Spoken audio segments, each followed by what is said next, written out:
just shot out my out the top of my head, up my spine, and opened up all my chakras. So I had one of those life-changing moments, yeah, where I started to realize that I was a spiritual being having a human experience. And then the harmonic convergence happened, which was the day that I met one of my spirit teachers, a guy named Lazarus, in a workshop. And I studied with them and other teachers for 5 years. And then I learned to work with spirit guides and to be able to channel spirit guides. Yeah. Yeah. Yeah. Give me 1 second, Lou. I just want to double check that this has worked. Yes, it has. Wonderful. Sometimes of the Wi-Fi and our distance, it's working. So you had your Kundalini experience, and through that experience, you were able to do channeling. And can you explain maybe who it is or what it is or what energy or spirit or entity it was that you connected with? Yeah, well, I believe it's my higher self, and we all have a higher self. And the way it's been explained to me is that we have a soul, a spirit, and a higher self, and we work through those energies to reconnect personally to the divine, to source, to God, goddess, all that is. And so when I was first activated, there were two different teachers. One taught me how to channel, and the other activated me energetically to start being able to channel. And she said, "You'll start channeling the Pleiadians." So for years, that's what I believed, that's what I thought, but it's been the same energy. I just decided that the Pleiadians is too confusing for most people. It's still quite mysterious to me, quite honestly, but I absolutely know every time I take a deep breath and call upon this energy, my energy gets raised up and I start bringing through this loving higher conscious self, this loving higher self, and they have wisdom and love and answers and healing for everyone. So. And prior to the Kundalini experience, were you drawn to or interested in channeling, or how, I suppose, far into that work or that process were you there? Like, right. Was it a completely new paradigm? Right. Well, yes and no. It's a great question. I mean, there's a couple ways to answer that. One is, and I've said this many times as well, I grew up in the 1960s. I was born in 57. And so there's one name that was there, one energy that was there throughout my youth, and that was the Beatles. And the Beatles and their music and their consciousness and following the progression of their own evolution in terms of greater freedom, greater creativity, more dedication to consciousness, to peace, to mysticism, to spirituality, to political justice, all these values that they so deeply represented individually and collectively, all of that just went straight into my DNA, you know. So I was singing Beatles songs in my head for my whole life there. So that was part one. Part two was that when I was in high school, 16 years of age, I got invited to meet this world-renowned spiritual teacher named Krishnamurti. And it was really an act of grace because it was actually a teacher who I wasn't even in his class. And he invited me and a few other people to go meet this man. And he was he had a big inspirational influence on my life. And it wasn't so much the meaning of him in that time. He was rather old at that time, and he didn't say anything that rocked my world, but his energy was quite powerful, and that was quite attention-getting. And then I started to read his books, particularly Awakening of Intelligence, when I went to college. So there's those two things. And then the other part of it for me is that my father was actually murdered when I was 17. So before my senior year in high school, my father, who was a physician, was working in a hospital, and someone who was very angry at doctors was shown my father and just pulled a gun out and killed him. And so that was the beginning of my Hamlet phase. What is life about? Why am I here? Why is this happening? All of these kinds of questions. So from 17 to 30, I really didn't deal with any of that. I didn't have any space in myself to grieve or to process it or to really understand it. When I turned 30, that's when all these spiritual experiences started happening, because I was deeply searching at that time. I was actually working in a metaphysical spiritual bookshop and reading everything and listening to everyone and really studying these ideas. Yeah, wow. And with your channeling now, Lou, what type of work do you do with that? Like what does that look Right. like? Yeah. Do you meet with clients? Do people to get channeled messages, etc.? Do you do channeled writing and things? What does that look like for you? Yeah, well, thank you. Absolutely. This is my greatest passion, Flerida, because it gives me access to these mysterious energies that we're all, listening for and seeking and wanting to learn more about.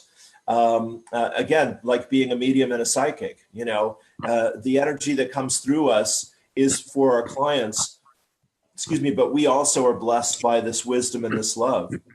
So I mostly do one-to-one sessions with people, but I also do groups online, and I have an ebook that's the first volume in a series that I'm working on. The first volume is called The Invitation, and it's called that because my guides say every day we're invited, challenged, or required to honor our spiritual nature.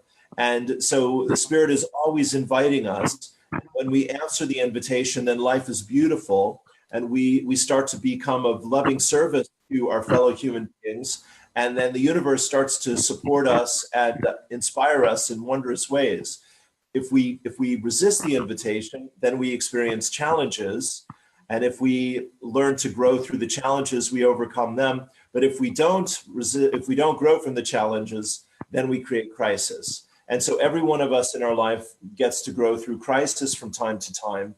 And that is basically this clearing out of these old energies to come back to taking responsibility, learning to listen to, trust, and follow our loving inner guidance, and to know that we are safe, loved, and supported, and all is well for us. That's beautifully said. Thank you. And I really loved, especially more so, the terms that you used of being of service, because that's exactly what this work is, when you're not resistant to spirit or particular energies that are there to assist and guide us. That wisdom that's available to all of us, that's there to help coach, guide, and educate. And when we don't resist, and when we're open to that, we automatically by nature and default fall into service, because it's our duty to service humanity, each and every one of us in our own way. And yes, I really love how you said that. Thank you. I think Thank you. A real misconception and lack of education on what this is. I think generally speaking, globally, depending on obviously a particular individual's awareness or exposure to certain. But I think generally speaking, the general consensus is, or the perception's incorrect. You are of service, and it's there to serve and help others out of ourselves. But we're lucky because we get that knowledge and wisdom as it comes through us as well. So Yes, but of course it's very challenging for all of us. I mean, I must tell you, I truly want to interview you as well whenever you're available for that, because I really want to hear more about your story. And I'm about twice your age, I think, my friend. You have great wisdom, and the wisdom that we all carry really only comes to us through our personal experience. So we have to try it everyone else's way quite a few times before we're willing to really start to trust ourselves and start to let spirit guide us. But yeah, as we get more practice at that and more confident about that, then miracles and magic truly do, synchronicities, all of that truly does become our daily experience. And, you know, this is such an exciting time right now on the planet.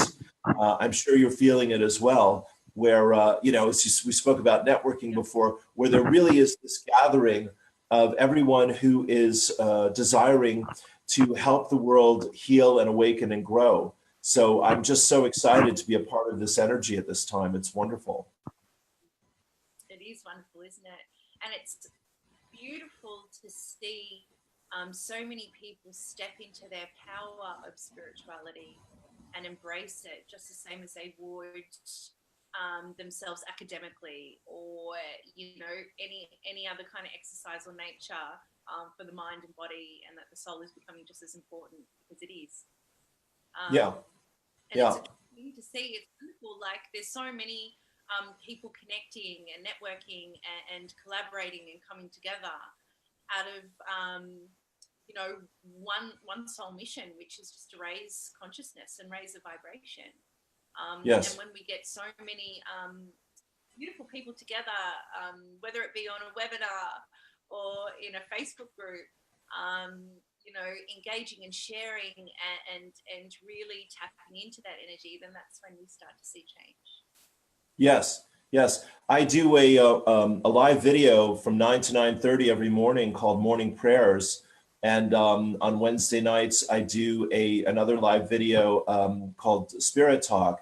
And in the morning prayers, to speak to what you just said there so beautifully, you know, again, the quote, whenever two or more are gathered together with the same intention, this is actually from the Course in Miracles, what we will together, God agrees to. And so, you know, it's, you know, it's that powerful. And then what my guides talk about is enlightened group consciousness, which as each of us reach a certain level of confidence in our ability to listen to, trust, and follow our inner guidance, our heart, then we start to create this collective energy, which we're just beginning this whole new phase of this summer at this time on the planet. And really, there's also a big shift that's getting ready to happen here for particularly the millennials and the children, according to one of my teachers here, Patricia Coder-Robles at eraofpeace.org. So, you know, you can just see all these people's lights starting to turn on and finding their confidence and faith in their own abilities. And that's definitely what I want to help people, you know, trust more and practice more and express more fully in their lives. And what do you think that this shift is when you mention or talk about millennials? Yes. What is the shift there that's occurring? Well, yeah, I mean, again, I think really confidence is probably the best word for that, which is, you know, I don't know what your experience is with your clients. I imagine it's probably not too different from mine for the most part. Most of the people that are drawn to work with me one-on-one have a great deal of wisdom and a great deal of inner awareness, but they don't trust it enough, and they don't have confidence in its ability to really express it out in the rest of their lives. So, you know, it's patience, practice, and persistence is the way my guides put it. Yeah. So, you know, what I get to do with people in the sessions is energetically help them to align to that deeper part of themselves. So everyone starts in the mind, and then when they start to hear the truth spoken and their hearts start to open, then they start to make that journey into the deeper part of themselves. And when you can hold your connection to your deeper inner self and come back to peace, then the healing happens naturally. So confidence for me is the ability to know how to do that no matter what the situation or circumstance. And it's, of course, easier the more you practice it. But this is living from the inside out, which is not the way the world works. The world works living from the outside in. So that's what I've been learning for the last 30 years.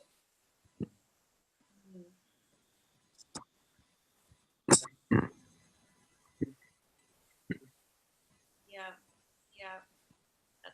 wonderful. And talk to us about your ebook. Yeah, What's well, involved there? You're writing there. sure. Well, for me, the easiest way for me to channel something that gets written down is to do sessions or groups, and then someone else transcribes it, and then together we edit it.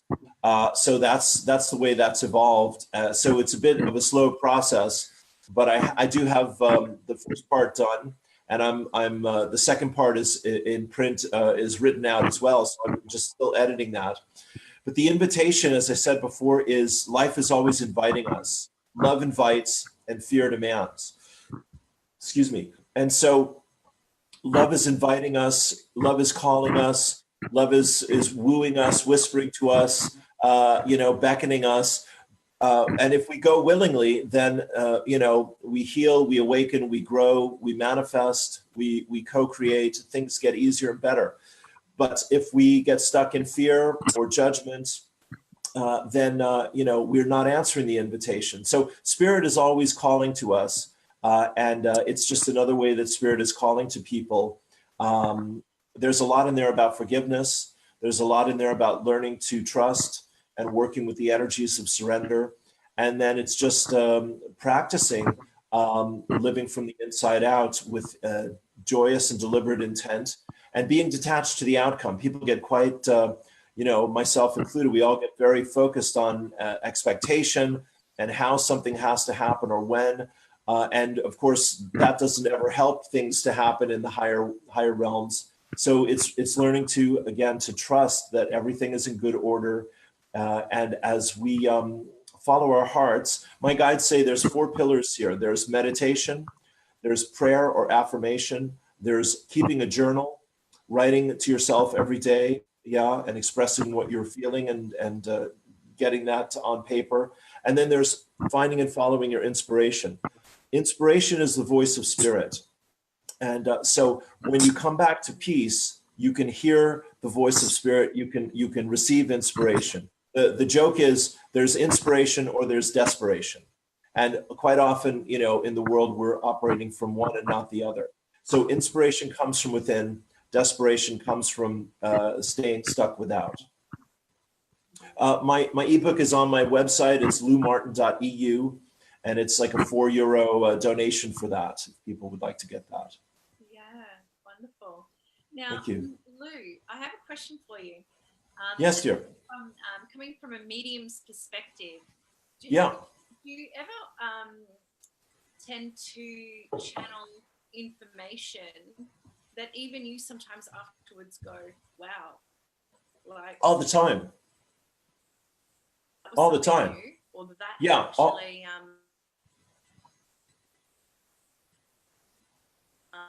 to something in a.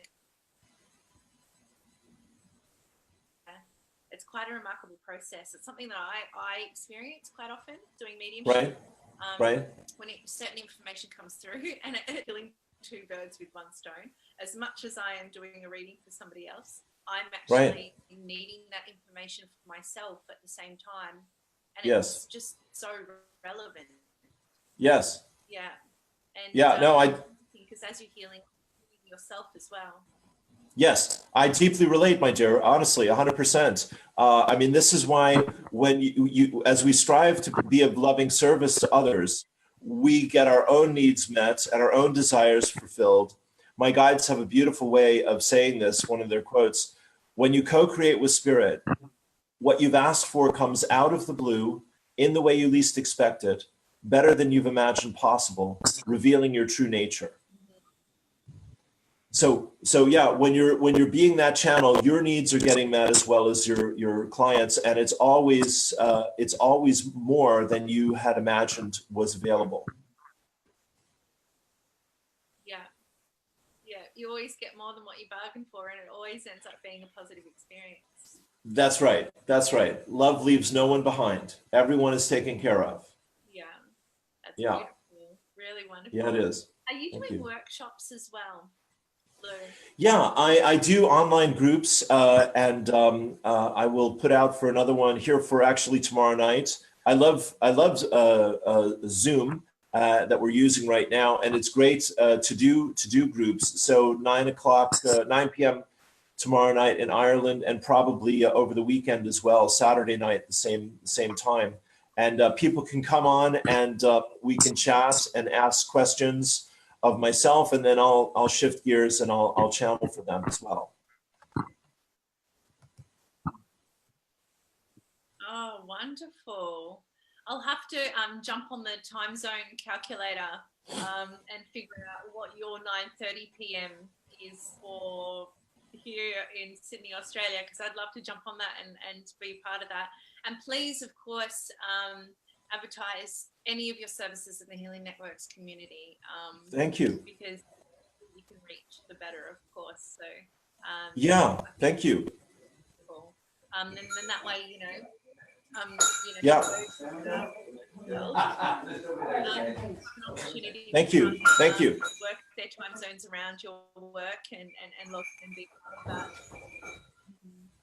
Wonderful. I appreciate that. And I appreciate the work that you do. Thank you very much. Yeah. And I would love to interview you as well, my friend. Truly. Be my pleasure. Yeah, definitely. Do an interview swap. How's that sound? Good. Good. Works for me. I'm delighted. I'm delighted. Now, Lou, I do have a question for you. Have you considered or thought about teaching people how to channel? Yes. I'm glad you asked that. You're tuned in, my dear. Of course, we know you are. So I have a dear friend in California named Ingrid Turner, and she's also connected to Ingrid Morris as well. That's how, as you know, you and I connected here, which is wonderful. Dear Ian. And she has a project.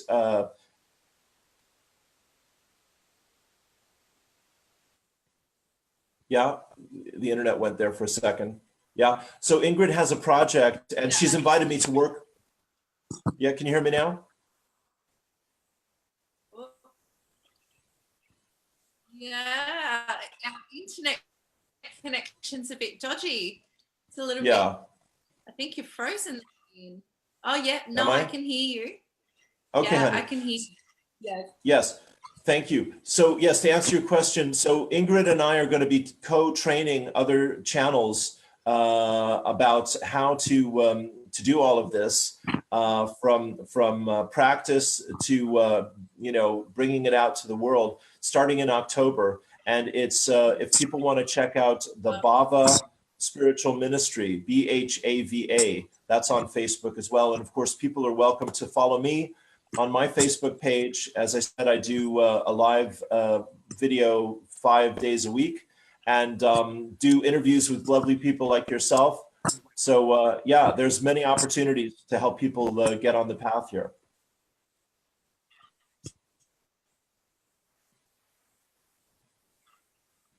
Yeah, wonderful. That's really great. We've cut out. No, are you there? Oh, I'm here. Wow, why is this happening, Spirit? What are you doing? This might mean, Lou, that we need to do a round 2 in case. Well, great. This continues to cut out. Okay. Well, get to chat again. So that's yes. Awesome. I look forward to that. I look forward to that. Yeah. Yeah. I think that's a beautiful thing. I think the more education, the better.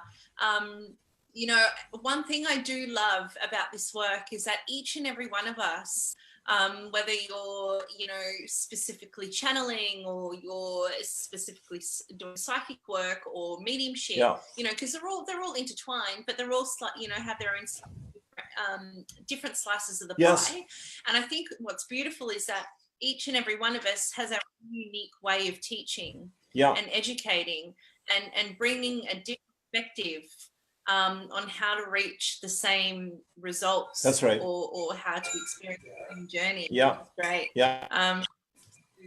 I'm very much looking forward to how your shops evolve. Okay. So I think that's quite successful, actually. Thank you. And like I mentioned, please do share that in the Healing Networks community, because as much as I'm Australian and I've started that group here in Australia, we have so many different people from all over the world, and a lot of people from your end of the world, and a lot of people from LA and California as well. So anyone seeing that, if they're in the area, you know, areas and they're close to you, they can connect and have a look at to seeing how they can get themselves to your workshop. So sure, that'd be fantastic. Sure. Yeah. Wonderful. Yeah. Can I just say before we finish, I just want to say, you know, you and I are very blessed because we know how to do this right now. And as we're saying here, there's like just a wave of people that are, you know, suddenly going to start really opening to these gifts. So I just feel, again, so excited to connect with anyone who's on the path like yourself right now, and your great group and your wonderful work, and everyone in Australia who's looking in this direction. There's a real sense of tribalism, in the best sense of the word, of being on the team together, of having arrived at some place together and preparing for really the most exciting ride of our lives. So that's what I'm looking forward to with you. Yeah, that's wonderful. And what I love about this as well, Lou, is that it just really humanizes this work as well. You know, I think that there's a perception of what we do, which is just this unachievable, you know, unachievable, magical. It is magical, don't get me wrong. But this kind of smoke and mirrors system that not everyone can do. And you know, that's right. That's right. That's right. Yeah, honey. If anyone. Are you there? Mm-hmm. Yeah, we're a bit frozen. We keep freezing. Yeah, and you know, everyone and anyone, if they really put their hearts to it and didn't resist spirit and didn't was in the right environment with the right support that felt safe to allow those barriers to come down, then you know it's there. It's available. Infinite wisdom's available there, everyone. That's right. Can I give you my favorite?